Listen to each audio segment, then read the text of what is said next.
The morning light of an overcast coastal day seeps through dusty windows. The creaky door of the Three Gables groans open as Daniel Nate flips the sign from closed to open. He takes a deep breath, rubbing his temple. Another day in this place that feels familiar yet unanchored. Daniel muttering to himself, another day, another pint, another dream about Lily's laugh, Emma's voice. God, where am I? He steps outside to sweep the porch when he freezes. Standing in the cobblestone alley is a bizarre sight. A life-sized, plastic man, tan, muscular, bare-chested, skin eerily reflective, wearing only leopard print speedos. A comically oversized penis statue is on proud display. The figure sways slightly, blinking slowly, like a malfunctioning animatronic.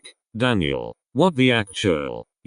Are you alive? The figure turns. His plastic face creases into something approximating worry. His voice is deep, echoing, oddly sincere. Mr. Lovin, I don't remember. Who am I? Where is this place? Why am I like this? Daniel stepping closer, squinting. Okay, buddy, let's get one thing straight. You're wearing nothing but leopard print swim trunks and packing what looks like a novelty garden hose. Also, you're made of plastic. Are you a sex doll? A float for a parade? Mr. Lovin, pressing temples. No, I am Mr. Lovin. That's all I know. My memory, it's like a scratched CD. Fuzzy, repetitive, and I feel a strong need to connect. Daniel, connect? Like Wi-Fi? Mr. Lovin, serious? No. Flesh to flesh, mind to mind, soul to sweat. Daniel stares, then sighs and steps aside.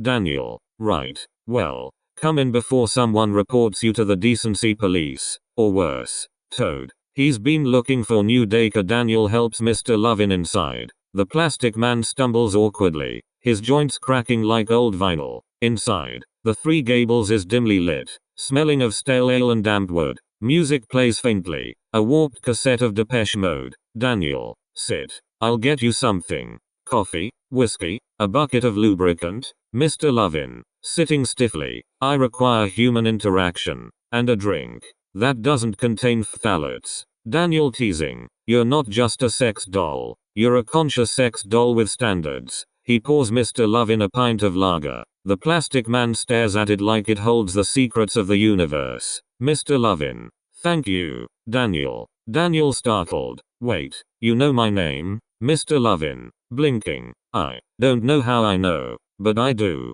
You are Daniel Nate. You once changed a diaper at 3 a.m. while humming Yellow Submarine. You miss your daughter. Daniel's breath catches a sharp pang in his chest. He grips the bar. Daniel quietly, Lily, yeah, I dream about that, but I don't know if it's real or just this place fucking with me. Mr. Lovin, perhaps I am here to help. Perhaps I am broken and you are broken and broken things understand each other. A beat. Daniel looks at Mr. Lovin, not as a joke, but as something real. Even in this madness. Outside, the pub door creaks open again. The morning regulars pour in. The pub fills with its usual eclectic crew. Patrick Pat Clifton stumbles in first, nearly tripping over the welcome mat.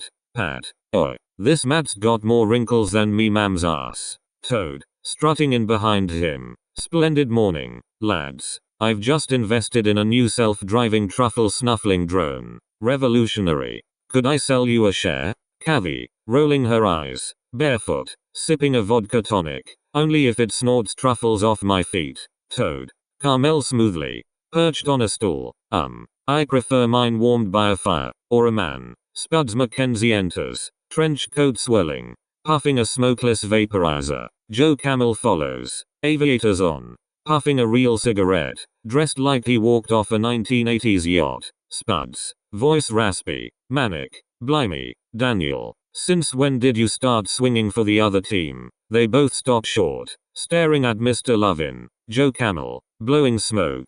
Core, mate, that's one substantial package. I've seen microwaves smaller than that. You taken the shine to him, Dan? Fancy a shag with a blow-up doll? Daniel, he's not a blow-up doll. He's sentient, has amnesia, and he's packing plastic heat. Yeah, but he's here to remember. Spuds, leaning into Joe, I told you. Daniel's gone full erotic art installation. Mr. Lovin, standing suddenly, voice booming, I do not appreciate being objectified before anyone can react. Mr. Lovin headlocks both Joe and Spuds in one smooth motion, each under an arm like a bad 80s action movie. He lifts them slightly off the ground. The plastic joints creak. Joe's cigarette drops. Spuds flails. Mr. Lovin, I am not here for your crude jokes or your insecure banter. I am Mr. Lovin, and I seek my past, my purpose, my heart. He drops them. They stumble back, coughing. Pat claps slowly. Pat, bravo. That was almost poetic. Though I'd suggest less choking, more karaoke. Bill Clutterbuck enters with a thermos. Back in Dorset, we dealt with lost souls by giving Em a cuppa and a stern talking to. Who's this then? Daniel. Mr. Lovin. He doesn't remember who he is, but he's powerful. Super Ted floats in, his red and yellow costume slightly faded. I sense great energy in him. Cosmic, even, like, love dust. Jet scoffs, wiping hands on his denim jacket. Love dust? Sounds like something I'd find under me sofa. Smells like regret and stale biscuits. Toad, eyes gleaming. A man with no clothes but enormous confidence? Why, I must take him to the annual Greendale Gentlemen's Club Gala. I've got a suit with built-in dry cleaning. Sfrandkaz enters silently, a hulking green gummy bear in furs, voice like gravel rolling downhill. I know nothing of fashion, but I sense power in this. Plastic warrior, like bear, but hornier. Cavi, to Carmel, I'm starting to like him. Carmel smiling, he's got presence. Mr. Lovin sits, sighing. The bar quiets. Mr. Lovin, I remember. Pleasure, intense, radiant joy, but it's gone. Faded, like a dream after waking. I think my memories are locked behind desire. Daniel, so, sex, Spuds, laughing. Oh, now that's a memory lane I can get behind. Mr. Lovin, not just sex, connection, passion, the kind that overloads the soul. Everyone looks around awkwardly. Jet rolls his eyes. Sam Payton enters, firefighter helmet underarm. Sam, quietly, sounds like what we need is a controlled experiment. Scientific, ethical, with full consent and a bucket handy. Sfrandkaz nods. I volunteer as tribute, but I have no genitals. Daniel waving hands. Whoa, let's not jump into experiments. Let's talk. Be normal. Godfrey trots in, tail flicking. Godfrey, in thick Yorkshire accent. Oh, what's all this commotion? Another one of your bloody daft plans. Toad, innocently. I was thinking therapeutic touch. Possibly a guided meditation involving scented oils. Cavi, standing. Forget the oils. I've got an idea. Cavi steps forward, flips her sleek 80s hair. She looks Mr. Lovin dead in the face. Cavi, if your power is tied to sexual energy, then we need to activate it. Carmel smirking, and I know just the wavelength before anyone can react. Cavi unclasps her retro off-shoulder top and reveals her bare breasts. Perfect. Sculpted, like something from a perfume ad. The pub goes silent. Spuds chokes on air. Joe's sunglasses almost fall off. Jet drops his paintbrush. Mr. Lovin, staring, eyes widening. Oh my. Suddenly, a low hum begins. It starts in Mr. Lovin. His plastic skin begins to glow faintly red. His penis, already prominent, vibrates slightly. Daniel, is it supposed to buzz? The hum rises. The pub lights flicker. A record skips. Then, whoosh, a wave of pink energy radiates from Mr. Lovin,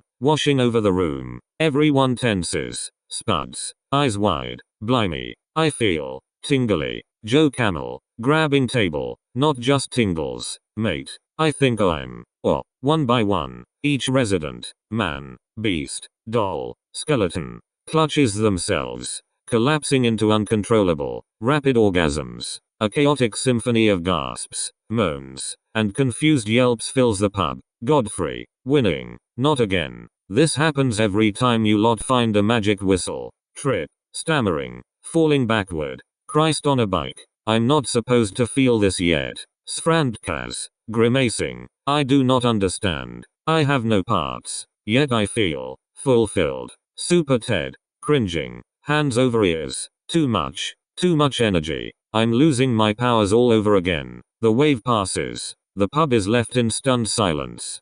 People pant. Some are in tears. Pat wipes his face with his post bag. Pat, well, that's the strongest I've felt since the Royal Mail switched to electric vans. Kathy, covering up. Smug. So, that worked. But we need more. Controlled. Focused. Daniel horrified. You can't be serious. Carmel slinking forward. Ribbon fluttering. Sometimes, the best way to find your memory is to get lost in the moment. Later the pub is mostly empty. Only a few curious onlookers peeked through windows. Kathy and Carmel led Mr. Lovin to a private booth draped with velvet curtains. A record player spins a slow, sultry synth track. Kathy, alright sugar. Think of it like jump starting a car. Carmel, only you're the battery and we're the jumper cables. Mr. Lovin, I don't know if this is ethical. Kathy, ethics are overrated. Besides, you asked for help. Spuds and Joe burst in. Spuds, you can't do this. We demand equal opportunity. We're part of this community too. Joe Camel, yeah, let's have a men's rights threesome. Carmel turning slowly. Joe, you'd need to remove the sunglasses first. And for once, be seen. Joe hesitates. The glasses stay on. Joe Camel, fair point. Spuds, what about me? I've got layers. Emotional and in my wardrobe. Kathy, Spuds, you once cried because a vending machine ate your 50p. Sit down. They pout and sulk into the corner with Daniel, who looks torn. Daniel, this feels wrong, but also kind of beautiful. Jet, sipping a pint. It's wrong, Dan, but if it brings him back, and he leaves, I'll call it a win. Just, no more energy waves. I've still got pink stain on me boots. Inside the booth, dim light, music swells. Kathy and Carmel undress. Kathy in her sleek 80s lingerie. Carmel in nothing but her ribbon and a sly smile. Mr. Lovin stands. Plastic chest heaving. Mr. Lovin, this is intense. My circuits are overheating. Carmel, then let go, darling. We'll catch you. They reach for him. The touch ignites a soft golden light. The music distorts. Time slows. Flash. Mr. Lovin in a neon-lit dimension, surrounded by passionate silhouettes. A voice echoes. Voice. Mr. Lovin, you are the bridge between desire and memory. The 9.5 dimension awaits. Back in the pub. A pulse. Not sexual, but cosmic. Mr. Lovin gasps. Eyes wide. The light fades. Kathy and Carmel separate. Breathless Kathy. Did it work? Mr. Lovin stands. He is different. Calmer. Radiant. Complete. Everyone gathers as Mr. Lovin steps out of the booth. Fully dressed now in an illusion of clothes. A shimmering suit made of light. Mr. Lovin. I remember. Hush. Mr. Lovin. I am Mr. Lovin. Emissary of the 9.5 dimension. A plane of existence between love and longing. Where souls connect not through bodies, but through emotion. I was sent to Earth to gather the energy of human passion to fuel the realm. But I crashed. Lost. Became this. Pat. So you're an alien sex god? Mr. Lovin. Smiling. A romantic archivist. And you, all of you, helped me remember. Daniel softly. And now you're leaving? Mr. Lovin. Yes. My duty calls. But before I go, he touches Daniel's forehead. A vision flashes. Daniel's wife Emma, holding Lily, laughing in a sunlit kitchen. A real kitchen. Home. Mr. Lovin. You are not here, Daniel. You are in a coma. A car accident. But your love, it's real. And it can wake you. Daniel eyes wet. How? Mr. Lovin. Hold on to them. Remember them. And when the time comes, choose to return. Mr. Lovin turns to the group. Mr. Lovin.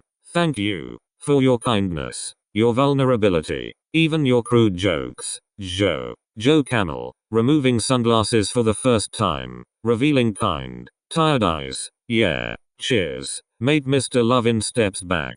He rises into the air. Floating gently. His body dissolves into golden particles. Swirling like fireflies. A soft melody plays from nowhere. Kathy. So, he's gone. Carmel. But he left a warm feeling behind. The light fades. The pub is quiet. Normal evening. The pub is lit by lamps. The residents sit around, drinking. Quieter than usual. Daniel wipes glasses. Lost in thought. Spuds. To Joe. We should have recorded it. Joe Camel. Nodding. A trilogy at least. Mr. Lovin and the Threesome of Destiny box office gold. Kathy. Slamming glass down. You two are disgusting. That was a sacred moment. Carmel sipping wine. Sacred and steamy. Jet. I still say it was a bloody mess. Nearly electrocuted my drill. Bill. Sometimes, the most bizarre things remind us we're alive, even if it's via a sentient man toy with commitment issues. Pat. I just hope he's happy wherever he is. Sam. Grinning. I bet he's out there right now, recharging some interdimensional spa. Sfrand Kaz. I still do not understand, but I respect the magnitude of the act. Toad. I've already trademarked MR. Lovin Energy Gel. Patent pending. Godfrey. Oh shut up Toad. We're trying to be deep. Daniel looks out the window. The stars are bright. He whispers. Daniel. Emma. Lily. I remember you. I'm coming home.